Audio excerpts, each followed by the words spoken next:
Welcome to your YouTube channel captain P Kumar.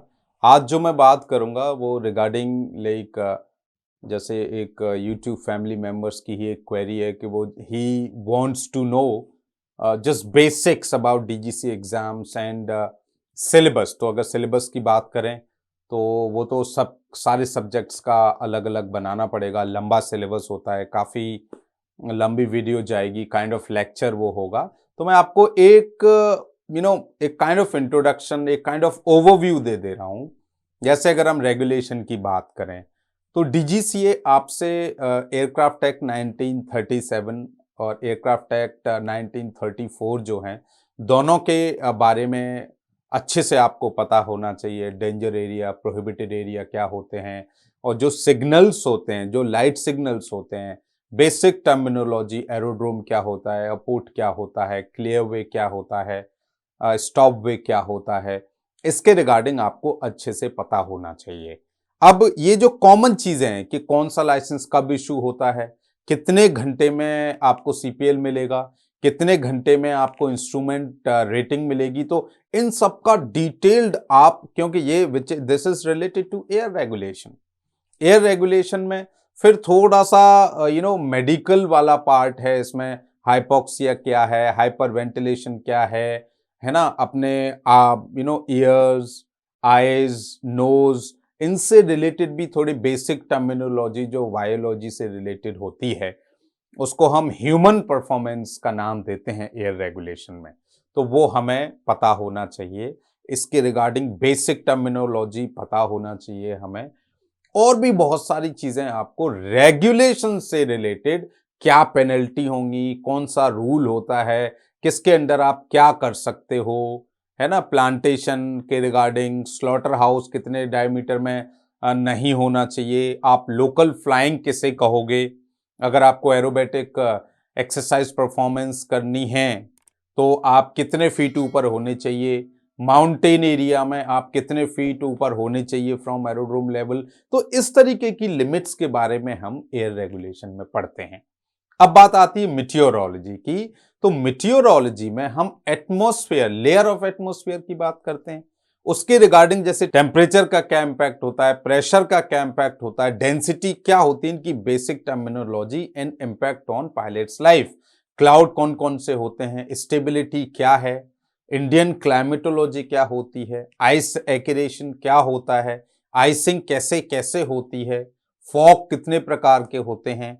तो ये सारी चीजें हम रिलेटेड टू वेदर हम मिटियोरोलॉजी में कवर करते हैं। लेयर ऑफ एटमॉस्फेयर क्या है, ओजोन लेयर की हाइट क्या है, तो ये बेसिक जो भी है इसी के इर्द गिर्द इनके बारे में हम इन डिटेल्ड मिटियोरोलॉजी में पढ़ते हैं।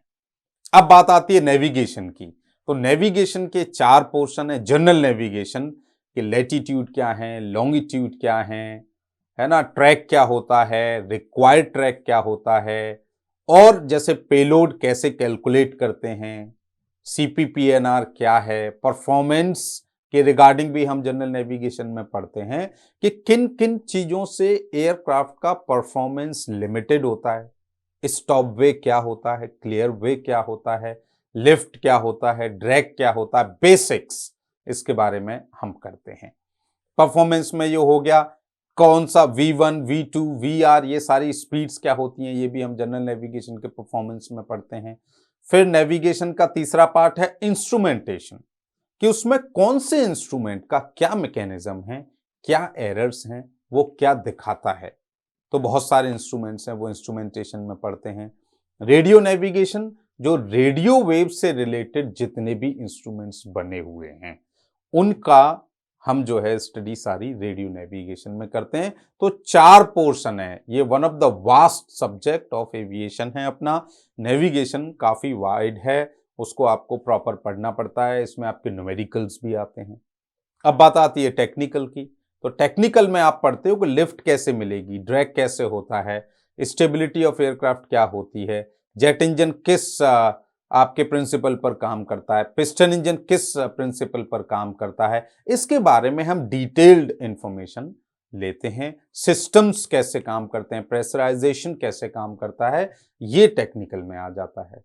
टेक्निकल स्पेसिफिक की अगर हम बात करते हैं तो जो भी एयरक्राफ्ट आप अपने सीपीएल पे एंडोर्स कराने जा रहे हो, उसी एयरक्राफ्ट के बारे में उसका ओवरव्यू, उसका लिमिटेशन, उसका क्रूजिंग लेवल, उसका टाइप ऑफ इंजन और क्या क्या पैरामीटर्स हैं, सीट्स कितनी है, उसका वेट कितना है, एयरक्राफ्ट में प्रेशर कितना होना चाहिए, ये स्पेसिफिक में आ जाता है।